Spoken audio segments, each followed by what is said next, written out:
Grace Abounding to the Chief of Sinners, John Bunyan, Chapter 3, Conviction, Conscience, and Outward Appearances, Part 2. Soon after this, however, I fell in company with one particular man who professed to be a Christian.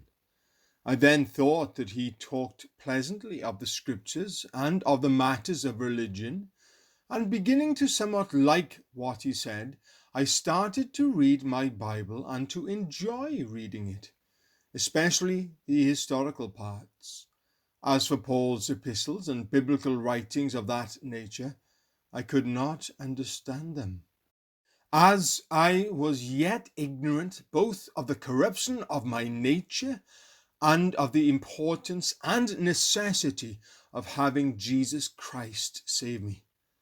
I changed somewhat outwardly, both in my words and in my life, and thought I might get to heaven if I kept the 10 Commandments. I sincerely strived to keep those commandments, and I thought I kept them pretty well sometimes, which helped provide me with some comfort. Yet every once in a while I broke one of the commandments, and my conscience was then greatly troubled. When that happened, I would repent, tell God that I was sorry, and promise him that I would do better next time. That brought me some comfort, and I thought I pleased God as well as any man in England.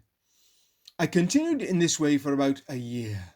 All that time our neighbours thought that I was a very godly man, a new and religious man, and they were amazed to see such a great and prominent change in my life and manners. Indeed, I thought so too. As I said, this continued for about a year.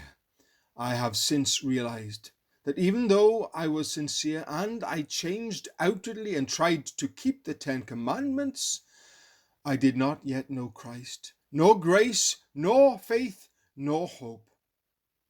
If I had died then, I would have been lost forever without Jesus and would have had a fearful eternity. But as I said, my neighbours were amazed at the great change in me, from one of the worst sinners to living a somewhat good and moral life. They well might have thought this, for my conversion was as great as for Tom of Bedlam to become a sober man. Now therefore, those who knew me began to praise and commend me and to speak well of me, both to my face and behind my back. I had become, as they said, godly. I had become a right honest man. When I understood that these were their words and opinions of me, it pleased me very much. For though as yet I was nothing but a poor painted hypocrite, yet I loved to be talked about as being truly good. I was proud of my godliness, and indeed I did all that I did, either to be seen by others or to be spoken well of by them.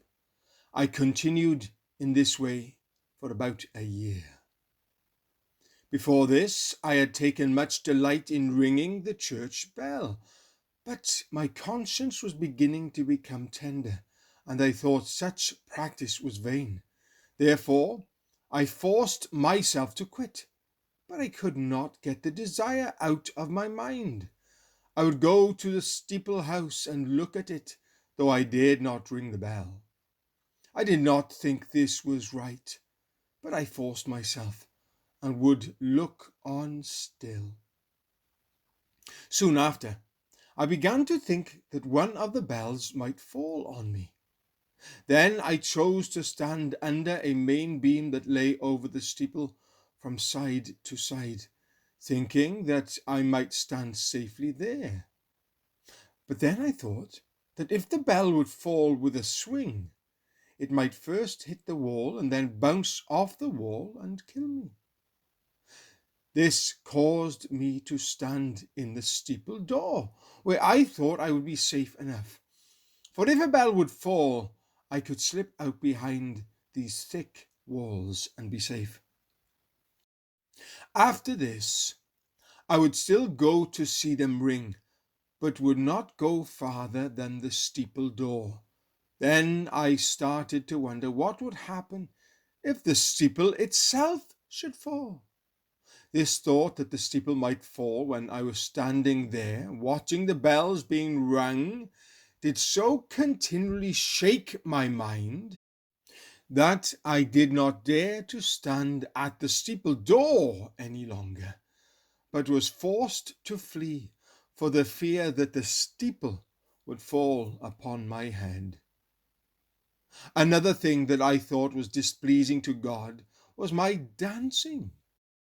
It was a full year before I stopped that practice, but all this time, when I thought I had kept this or that commandment, or did by word or deed anything that I thought was good, I had great peace in my conscience.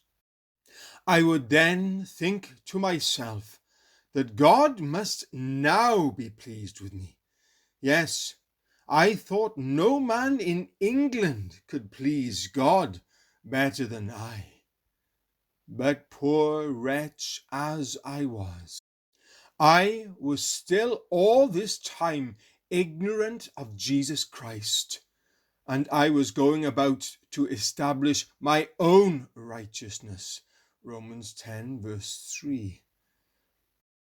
I would have perished in my own righteousness if God in his mercy had not shown me more of my sinful nature.